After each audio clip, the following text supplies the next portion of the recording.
Hey there, welcome to the Thriving and Wellness Podcast with Haley and Caitlin. This podcast is for women who are tired of just surviving and are ready to truly thrive. It's time to reclaim your health and build trust in your body. Join us as we myth bust nutrition topics, tackle your mindset, and dive into the nerdy side of women's health. Let's jump in.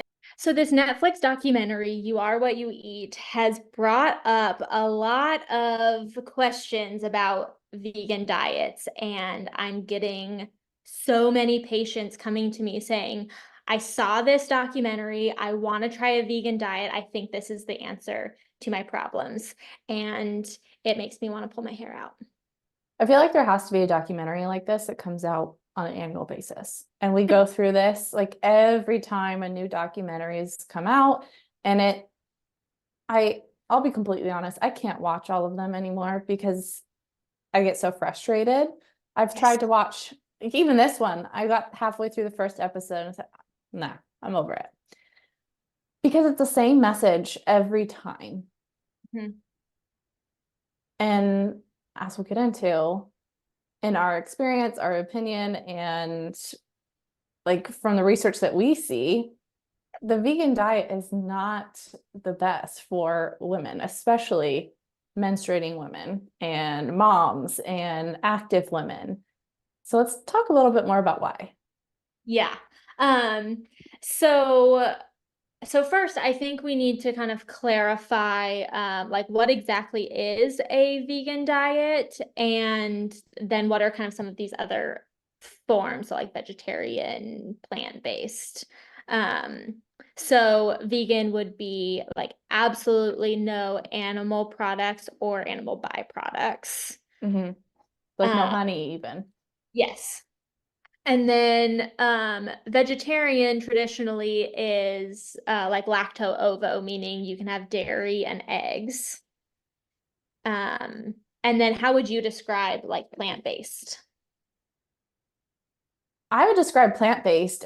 Well, I guess I use the term more so like plant forward than plant-based, because I guess when I do think plant-based, I am thinking of someone who is more vegetarian or lacto-ovo vegetarian. But plant forward, I think really aligns with the way you and I eat, as well as what we recommend for our clients, because we are not saying go carnivore and eat a bunch of meat.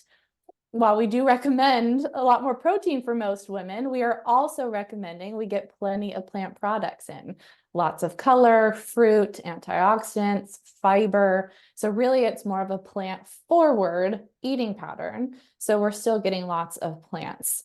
Whereas I think with the standard American diet and a lot of these documentaries, people are going from the standard American diet over to a vegan diet. And so then we're seeing all these benefits because they're starting to incorporate more of the plants. They're starting to incorporate more fiber and color. And so is it really because they just made that transition? They're eating healthier foods? Or is it because they've cut out all the meat? Yeah, I know. I want to say like, oh, shocking. Like eating fruits and vegetables is better for you and you have improvements in your health outcomes. Shocking. Yeah, and for vegan diets too, vegan, vegetarian, you can do those in a way that are not healthy either. Like we just said, we don't recommend that and don't think it's the healthiest option, even if it's done right. But most people, when they're going vegan, are not getting all their nutrients because it's challenging to do right. And you can be vegan, still eat a ton of processed crap. Yeah, absolutely. Well, and we have our own experiences with trying vegan or vegetarian type diets and it not going well for us. Do you want to share yours? Mine was very brief. It was a long time ago. Was it like junior high? Maybe even elementary school, I think. I had a friend who, I don't know if her mom was vegetarian. What inspired it? It was a while ago. And she said, oh, I'm going vegetarian for whatever. I said, okay, I'll try it for a week. I didn't go full vegan because all I ate was macaroni and cheese. So I think that's a perfect example of how I thought I was being healthy by going vegetarian, but then I ended up eating just a lot more processed foods because all I knew of was macaroni and cheese. Surprisingly, I didn't get sick of it, even though that's basically all I ate for a week. But I don't remember, obviously, it was a while ago in elementary school, how I felt or anything. And I don't have experience as an adult doing that. But I have worked with a lot of clients who have gone vegan or are vegetarian. And as we introduce more protein into their diet, it definitely makes a difference. But tell me about yours. Yeah, so mine was like I was an adult. It was after college. And I don't really remember what like inspired this, but decided to try out a like mostly vegetarian diet, but I can't eat dairy. So like I only had eggs and then no other animal products. I was also a like a fitness teacher at the same time. So I was exercising like multiple hours every single day. And I lived off of oatmeal and like beans and rice. And I was so bloated. I was more gassy than normal. And I was literally starving all the time. And I just didn't have the energy that I needed, especially with how much activity I was doing. But it was like as soon as I started eating animal products again, I was like, oh my gosh, like my stomach feels better. I have more energy. And I did it for like 3 months. I don't know what I was thinking. And that your story actually reminded me, I think I had mentioned this to you before, is during my internship, I actually got the opportunity to go to Fiji for like a missionary thing. And we were there, I think a week or 10 days. And just culturally, they eat more of a vegetarian. They include eggs a little bit. They didn't really, I don't recall much dairy or anything, but the same thing that you said. I was starving. And it was interesting because we went with a bunch of undergrad students and then a bunch of dietetic interns. And all the dietetic interns, we were like, had no energy. We were so hungry. And the day they served eggs, I think the host family we were staying with went into town and got some eggs or something. We were stoked. We felt so much better when we actually were able to have some eggs because it just felt like we were never satiated and we never had that energy. But I think that might be a good transition into talking about why that might be, and maybe talking more about the bioavailability of the nutrients and the protein that are available in an omnivore diet versus a vegan diet. Yeah, so like when it comes to protein, you can pair your proteins correctly to get your protein needs with a vegan or vegetarian diet. Essential amino acids. Right. But I think it's oftentimes when we're thinking about a vegan diet, it's like it ends there. Like we only think of our macronutrients of like, okay, we've got fat and we've got carbs and we've got our protein. And if we're hitting all those amino acids, we're fine. But we're missing and like not talking about all of the other micronutrients that are so important. I mean, even if we think about all the macronutrients, I think you and I think about that, or people in the nutrition space think about that. But I think a lot of people, when they decide to go vegan, they'll just cut out animal products, right? They don't understand maybe the changes that this requires to make sure they're hitting all their nutrients, including the essential amino acids, including getting enough protein and the right types of fats and the fiber content and all of that. But what you were just saying too is if we are thinking about that and we feel confident that we're actually getting a good balance, getting in enough protein and the right amounts of protein, we also need to consider things like B12, like iron, vitamin A, things that aren't often considered with that. Yeah, and I think vitamin A is such an important one to think about because it's missed. You know, it's like, okay, if we're thinking through the next steps, it's like, okay, sometimes people think through, okay, I'm going on a vegan diet, and if I'm trying to do this the healthy route, I need to make sure that I'm like getting these other nutrients. And Hmm. oftentimes, like with B12, we're having to supplement because there's no source, without including animal products.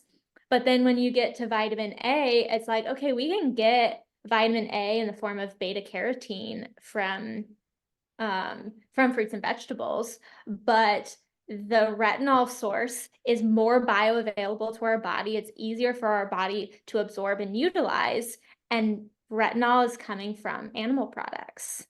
Yeah. And I apologize. I was about to laugh when you were talking about that because all I could think about was your story you told me a long time ago about when you just ate a bunch of carrots. Oh my goodness, yes. In high school, I loved carrots. Like I would take a quart-sized Ziploc bag to school every day and I would eat them. And then it was just like our go-to snack when I got home from school. And if you eat too many carrots, or sweet potatoes, anything with a lot of vitamin A in it, you can Well, beta start. carotene. Yes, beta carotene. You can literally turn orange, and that is what happened to me. And it took, a little bit of time in college detoxing from all those carrots to come back to my normal non-orange skin tone. Well, I will say when I met you in college, I don't remember you being orange. So, Yes. but I Yeah. think it's good I think you started to go here, but differentiate between beta carotene and vitamin A, right? So beta carotene is a form of vitamin A, but retinol is going to be that active form. And we now realize that a lot of people aren't actually able to efficiently convert that beta carotene into that active form of vitamin A. And over these last few years, as like for me personally, as I've dove more into the functional nutrition side of things, I've started to learn more and more about the importance of vitamin A for so many different reasons. I knew it was a fat soluble vitamin, I knew it was important for your immune system, but now understanding the importance of the balance with vitamin D and vitamin A. And so often people are now like mega dosing with vitamin D, but not nearly getting enough vitamin A. We now know that it's important for using iron appropriately. So a lot of people are getting just, oh, my iron's low in my blood, I better take an iron supplement. But that doesn't necessarily mean you're going to use that appropriately. And that could actually lead to more issues. We don't have proper nutrients to utilize it like vitamin A.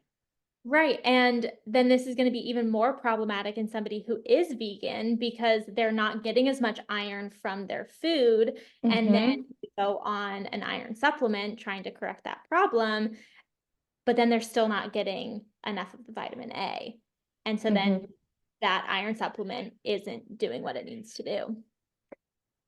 We didn't really plan to talk about this part of it, but a vegan diet can also be very high in copper.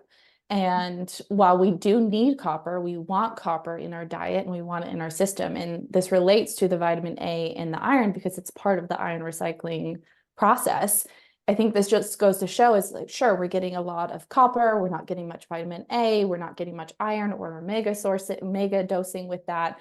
And it just shows like we're not getting a great balance of these things. And that's what can lead to some of that iron dysregulation.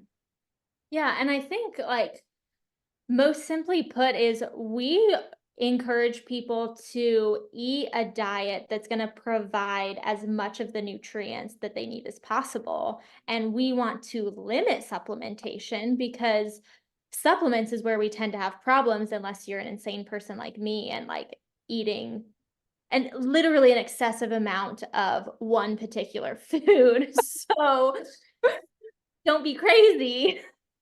And if you're just eating like a normal person, then you're not going to have, get these like crazy excesses in any particular nutrient or like overdose when it just comes from diet. And that's where supplements can be so problematic. And I know we both see people over supplementing themselves a lot. And it's nearly impossible to have a vegan diet and not need supplements. Yes. And you and I aren't anti-supplements by any means. We use them ourselves, we use them in practice, but it's always food first. And if we can get a diet that is going to provide us with as many of these nutrients that we need, then we're going to lean into that balance. We're going to lean into getting there with the diet. But I want to make sure we have time to talk a bit more about a big topic we hear about the vegan diet. And well, I guess two, but cholesterol and then visceral fat. Do you want to talk more about those? Yeah, and so this was a part in the documentary where it was showing that people who followed a vegan diet, they lost more weight and they had lower cholesterol levels. But it just removing the animal product isn't necessarily like that's not the answer. It's the like correlation versus causation, Mhm. um, where it's not the cholesterol in the animal products that is causing higher cholesterol levels. And it's really not even necessarily the saturated fat.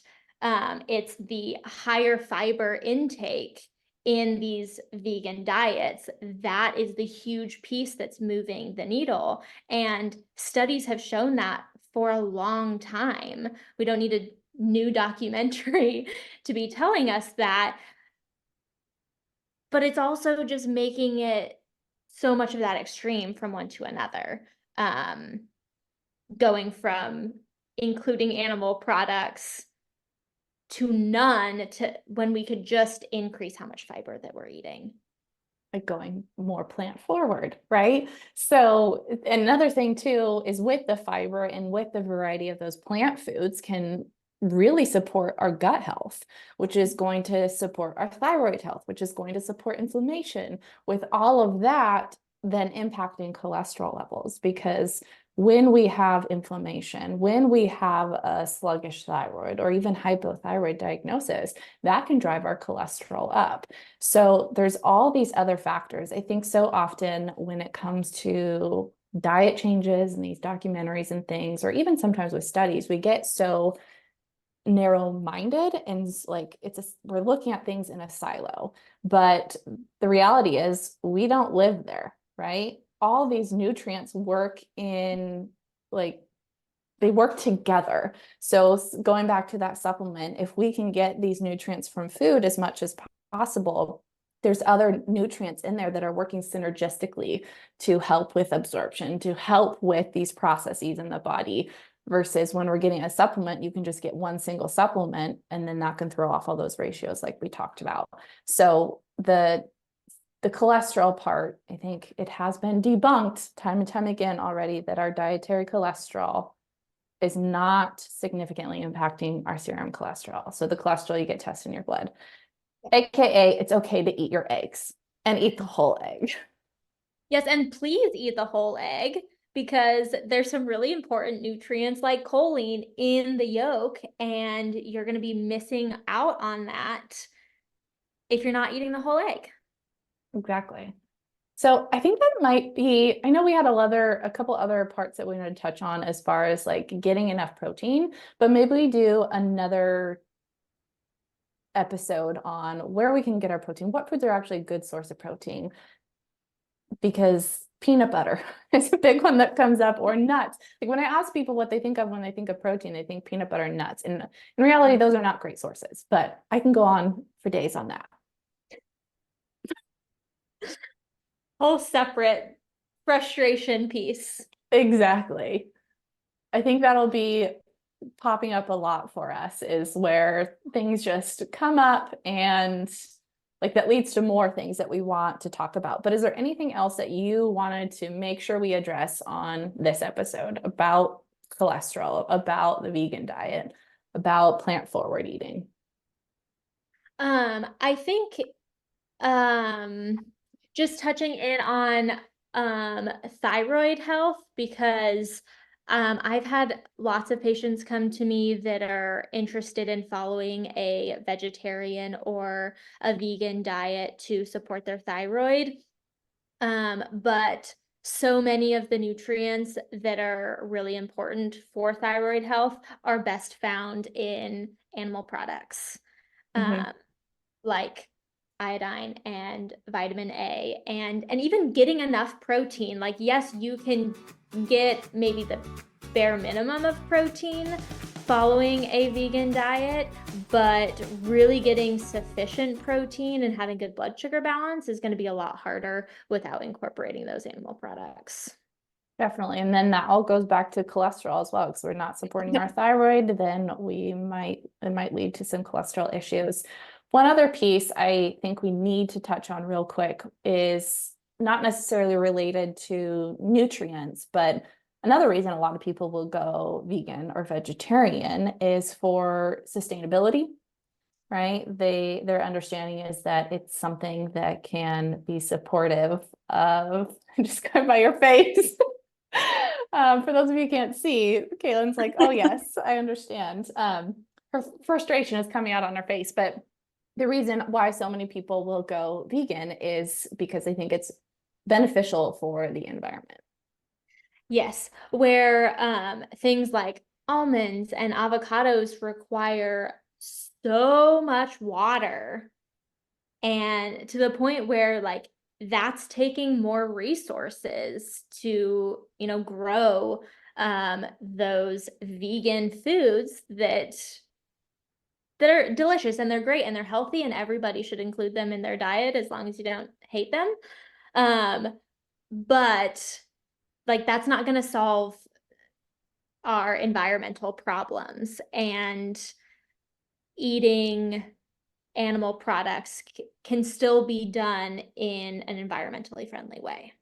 Exactly. And I know from the research that I've done, just the reading I've done, and me, like personal experience, I live on property. We have 55 acres and we have cattle that are running on our property, and we see how they actually nourish the soil. So how healthy our soil is, how healthy the grass is with them fertilizing it and eating down the grass and leaving the roots versus let's just like till all this and do monocrops. But that, again, I don't claim to be an expert in this, but I know there's a lot of people that, or another dietitian that does really focus on this. So I think it would be helpful if we share that in the show notes so people can go explore some of that a bit more and do their own research on it and come to their own conclusions. Yeah, absolutely. Well, I know this vegan diet is a hot topic.